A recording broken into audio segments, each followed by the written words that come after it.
Okay, so you can see what I've got going here, hopefully. On my recipe, which I'm going to steal so it stops the reflection from my light. Your recipe is going to be fairly easy, and I will post it in the comments on the first video. So you don't need to write it all down, but it's basically bread flour, quick rise yeast, salt, castor sugar. Somebody asked me the other day, what is castor sugar?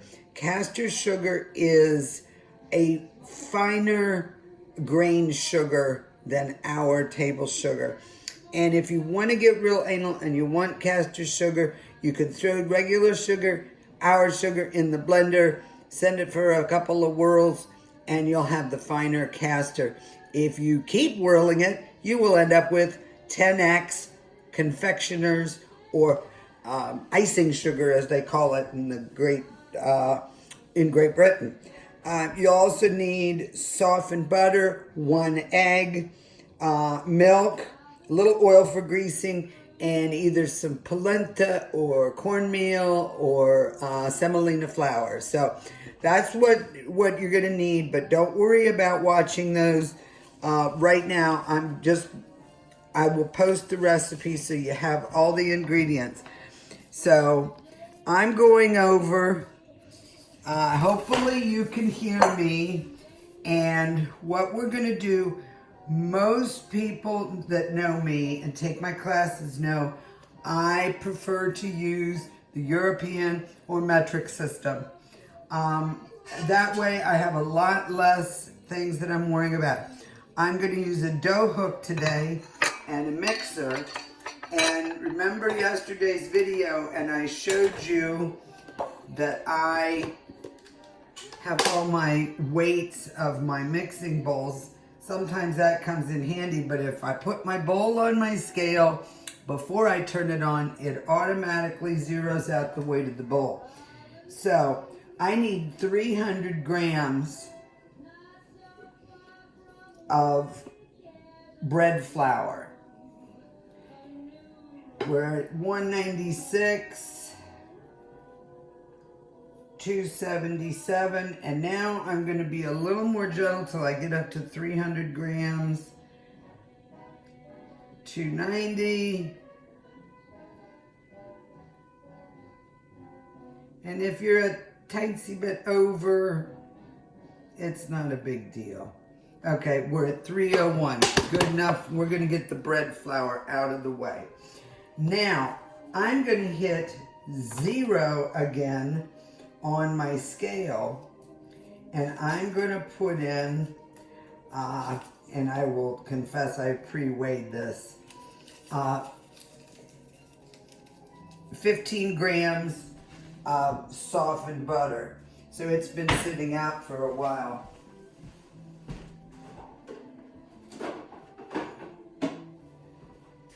Now, something that's rather important when you're doing bread with, or rolls, whatever, cooking with yeast, when you start putting things together, always put your yeast on one side of the bowl and your salt on the other side of the bowl, per Paul Hollywood. And anybody that looks that good can't be wrong.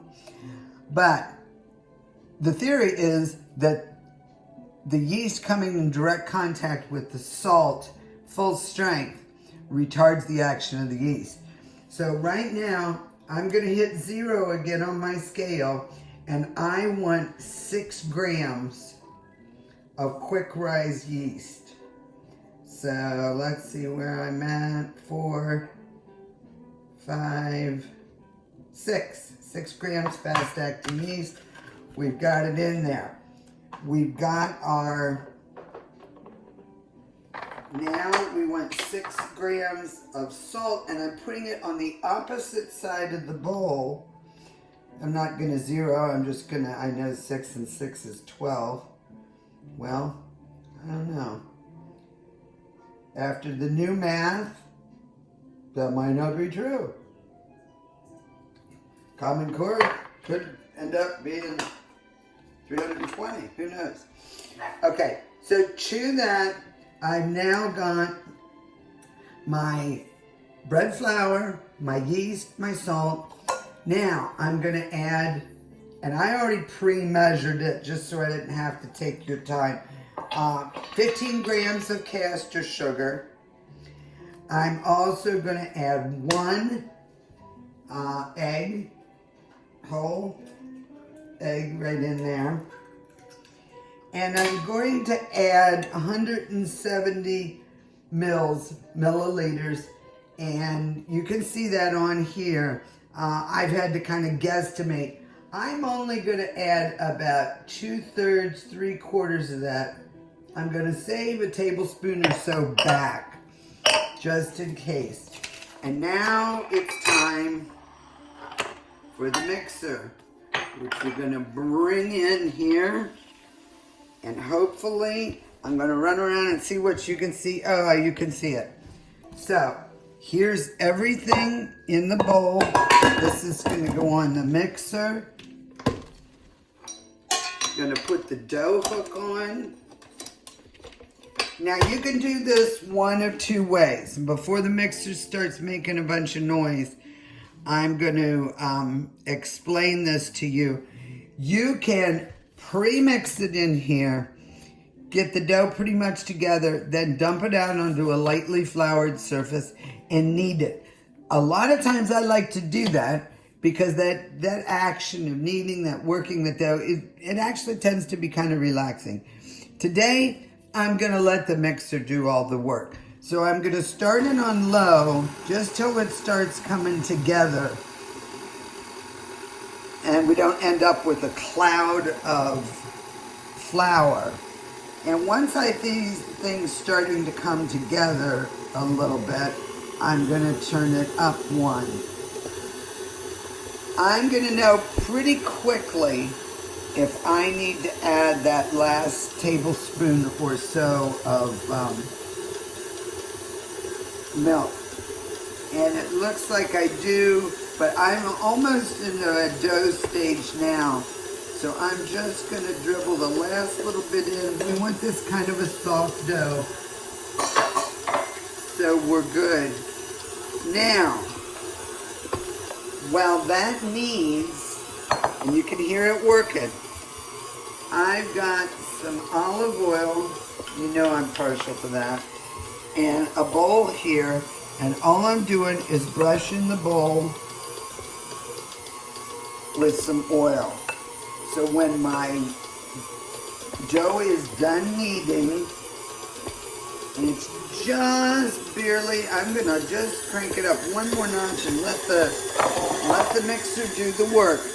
It's gonna only take on the mixer about 3 to 5 minutes. You want a nice, smooth, stretchy dough, and I'll show you how to test it.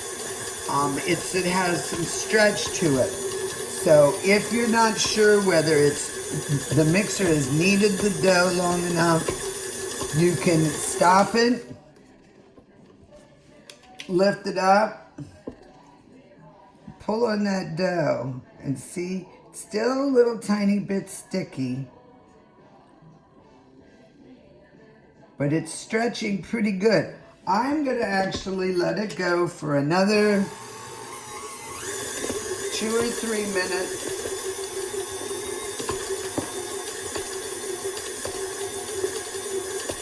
And that last bit of milk, I think made the dough, it went a little bit overboard, made the dough a little too sticky.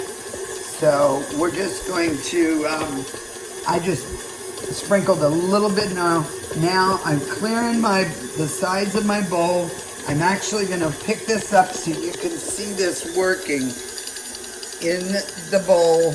It's cleared, the sides of the bowl are nice and clean, and the mixer's just kneading that dough till we end up with a nice, smooth ball. Now I gotta try to get my iPad back on its little cup. So we're good there. Meanwhile, I'm gonna take my oven and I'm gonna set my oven on proof.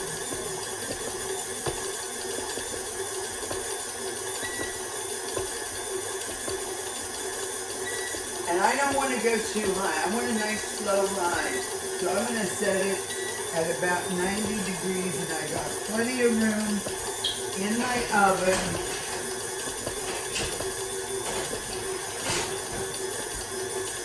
for my bowl. The reason I'm doing that is I want to keep it out of any draft. I checked my ambient room temperature, and it was only about 72 degrees in here. Now, a slow rise, I'm sorry, you might have had trouble hearing me. A slow rise is not a bad thing. The longer your rise takes on your dough, the more flavor that you will have. So we should be in good shape now. So I'm gonna stop my mixer. I'm gonna lift it up and I'm gonna clear my dough off the hook. Just with my fingers. If you're worried that this is gonna stick to your fingers, you can dust your fingers with a little bit of flour. Not a big deal. And then I'm gonna just take my fingers. I'm gonna move this out of the way so you can see what I'm doing. You should be able to see here. I'm gonna take this and I'm actually just kind of taking my fingers and scraping it from the bottom of the bowl, and I'm gonna dump the whole thing in my greased bowl. You'll see it plop out here any second.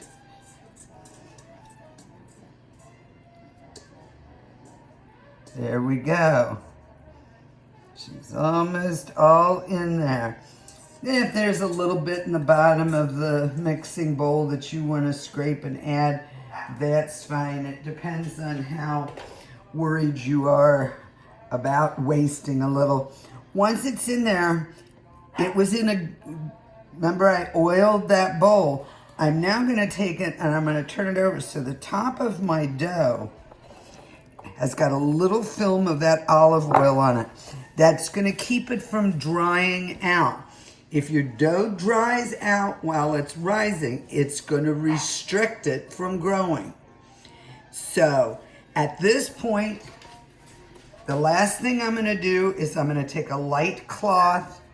This particular one is a linen one. I'm going to cover my dough and I'm going to try to turn you around without getting you dizzy. And this is going to go into my oven to prove. And it's probably going to take about, I'm guessing the first proof is going to take about an hour, or until that dough's doubled in size.